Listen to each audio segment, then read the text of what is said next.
Everything started with the strategy, right? So at Whirpool, we have the strategy, 4 pillars in our strategy.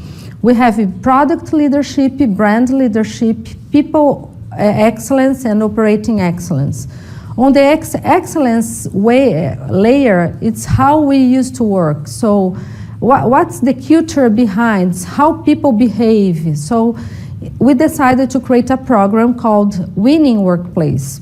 And this Winning Workplace, what is about? We were investing a lot in terms of a winning environment. So it's the work environment, how we work, what are the tools that we offer to our employees. If we have open office, so all the environment by itself. We have the winning culture and winning tools. So I'll talk a little bit about the winning culture. What's the culture in the organization? Culture starts with the experience, right? So all the experiences that we have foster some beliefs. So then we started to believe in something because you have this experience. And these beliefs take you to take some actions, influence you to take some actions. And the actions is what you promote the results.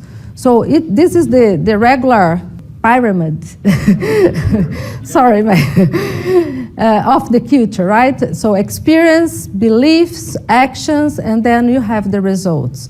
And this is what we did with the Google tools. We selected Google as a tool because we understand that with this tool, we could generate some different experiences in the organization. And with this experience, people will be able to believe in a different things like collaboration. So with the tool, they can collaborate much more and they will see the results that is much better than they working by themselves. So this was basically why